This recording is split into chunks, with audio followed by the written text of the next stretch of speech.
Ya, terima kasih teman-teman media. Kementerian Hukum dan HAM hari ini sangat berbahagia karena kami bisa melakukan silaturahmi bersama seluruh Menteri Hukum dan HAM di periode-periode sebelum saya. Ini memang menjadi niat yang sudah lama. Begitu kami dilantik, kami ingin mendapatkan masukan dari semua senior-senior. Alhamdulillah pada siang hari ini hadir Pak Utoyo Usman, kemudian ada Prof. Yusril, Pak Amir Samsuddin, kemudian ada Pak Andi Matalata, juga Pak Lauli, Pak Triali Sabar juga tadi datang ya, dan dua Wakil Menteri Hukum dan HAM, ada Prof. Edi dan Prof. Denny. Karena itu sekali lagi saya mengucapkan terima kasih, tadi diwakili oleh Pak Utoyo Usman. Beliau menitipkan banyak hal untuk perbaikan dan tugas dan fungsi Kementerian Hukum HAM selanjutnya. Karena itu sekali lagi saya ucapkan terima kasih pada seluruh senior-senior yang telah memberikan masukan yang baik dan berarti bagi kementerian. Itu sih intinya pada sambil ya kami silaturahmi dan makan siang bersama. Kalau untuk konteks di masa-masa jabatan terakhir di periode Pak Jokowi Ma'ruf ini, kira-kira apa pembahasan yang dibahas begitu, didiskusikan bersama para mantan menteri dan wakil menteri ini untuk bisa memaksimalkan tugas-tugas Kementerian Hukum dan HAM ini? Masukan yang baik ya, semua diberikan, tadi diwakili oleh Pak Utoyo. Intinya adalah bagaimana membangun sebuah kebersamaan di Kementerian Hukum dan HAM dalam rangka membuat negara kita menjadi negara dengan melandaskan hukum, kemudian produk perundang-undangannya ke depan makin baik untuk kesejahteraan masyarakat. Tapi intinya sebenarnya adalah ini forum silaturahmi. Pak, boleh nanya isu lain nggak Pak? Tanggapan soal yang tadi gimana Pak? Ya, kemarin kalau nggak salah teman-teman sudah mendengarkan statement dari Presiden ya, bahwa Presiden berharap untuk gimana Kadin bisa menyelesaikan masalah internal ini secara baik. Dan memang kalau khusus untuk Kadin agak berbeda dengan organisasi-organisasi yang lain, ya, baik itu partai politik maupun perkumpulan yang lain. Karena pengesahan sesuai dengan Undang-Undang Nomor 1 tahun 87 kalau nggak salah ya, tentang Kadin, pengesahan perubahan anggaran dasar itu ada di tangan Presiden dalam bentuk keputusan Presiden. Nah, kita tunggu perkembangan berikutnya. Pak, di sisi lainnya karena dari Pak Andi Gani Nenawea bilang Presiden Jokowi tidak akan mengeluarkan kepres soal Kadin, tapi Anda waktu itu ikut konferensi pers bersama dengan Mas Anin bilang bahwa akan segera diurus kepresnya itu, jadi butuh penegasan saja. Jadi posisinya kepres untuk kepengurusan Kadin versi Munaslup ini akan dikeluarkan atau tidak? Kalau kepres wilayahnya tentu yang tahu adalah itu kewenangan Presiden, ya. Jadi itu clear ya. Jadi apapun yang terjadi menyangkut soal kepres, soal pengurusan terkait dengan Kadin itu adalah domain Presiden. Oleh karena itu di waktu yang lalu pun juga saya menegaskan bahwa kalau Kementerian Hukum dan HAM dilibatkan untuk melakukan harmonisasi, kita akan lakukan. Namun demikian sekali lagi itu domain sesuai dengan undang-undang tentang Kadin. Tapi kalau Kemenkumham melihat bahwa itu sah nggak sih Pak? Soal sah dan tidaknya kan internal Kadin ya Pak. Artinya sesuai dengan anggaran dasar dan anggaran rumah tangga jelas aturannya ini. Itu sekali lagi persoalan internal di Kadin. Pemerintah pada prinsipnya akan mengikuti aturan main seperti yang saya sampaikan tadi dari pertemuan yang lalu. Kalaupun ada pemberian ucapan selamat, ya memang karena ada forum munaslup yang terjadi, saya memberikan ucapan selamat kepada yang terpilih menjadi ketua. Tetapi proses peng-SK-an sesuai dengan Undang-Undang Kadin ya harus melalui Kepres dan domain itu ada di tangan Presiden. Soalnya dari pernyataan selamat yang Bapak sampaikan ke Pak Anin sebagai ketua versi Munaslup itu ada melihat bahwa ini ada intervensi dari pemerintah. Saya butuh penegasan apakah kedatangan Pak Maman waktu itu ke Mas Anin setelah jadi ketua itu atas arahan dari Presiden atau inisiatif pribadi? Tidak ada, saya kan datang atas undangan Sarasehat Kadin. Saya diundang untuk hadir dalam acara Sarasehat.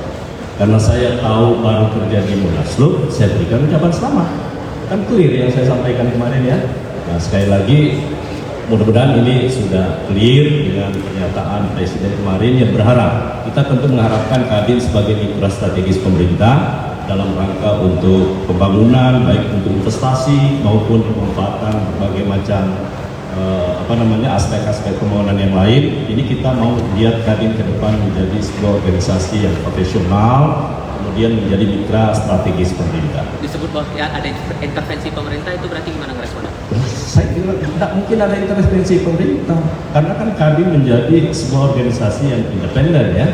Nah, karena itu tidak ada sama sekali soal intervensi.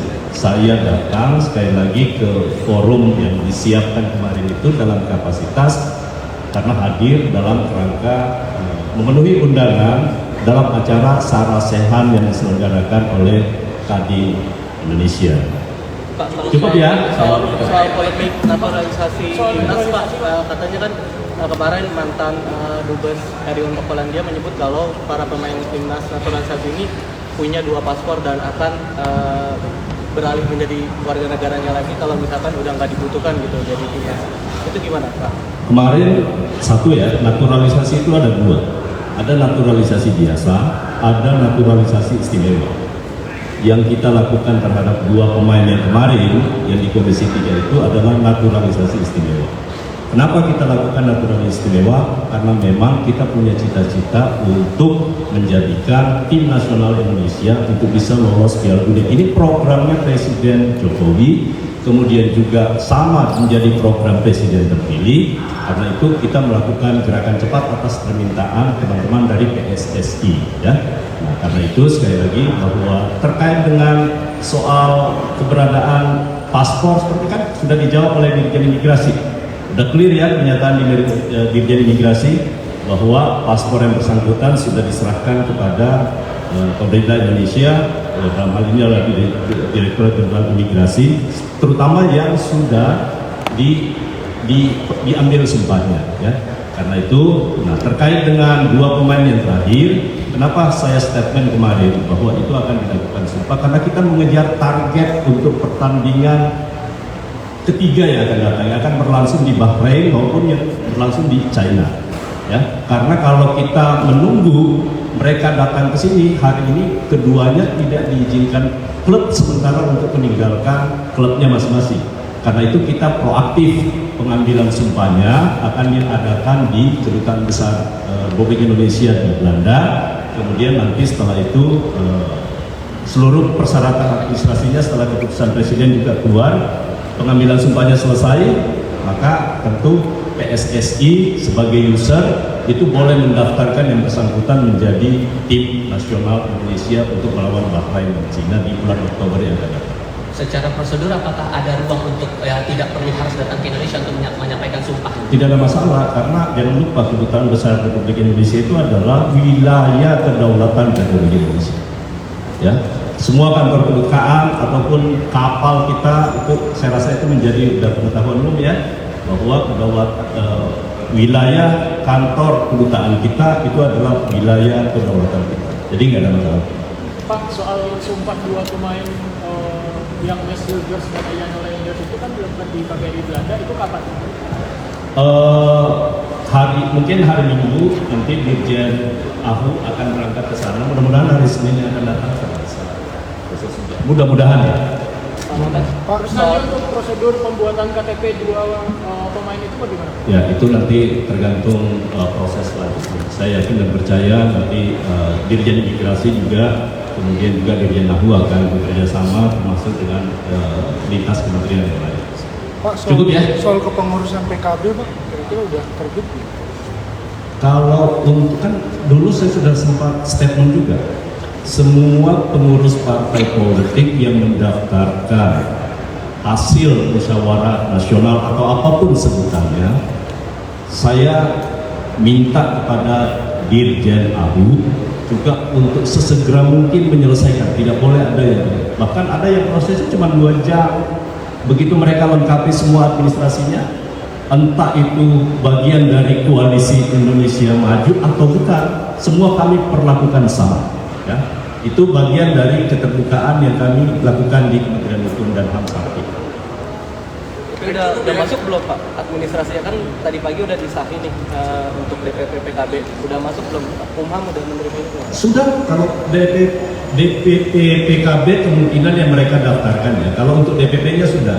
Tetapi karena ada surat dari Badan Pengawas Pemilu dalam rangka untuk pendaftaran calon kepala daerah di kabupaten maupun provinsi, nah Bawaslu itu meminta supaya pengurus provinsi dan kabupatennya itu bisa disahkan juga.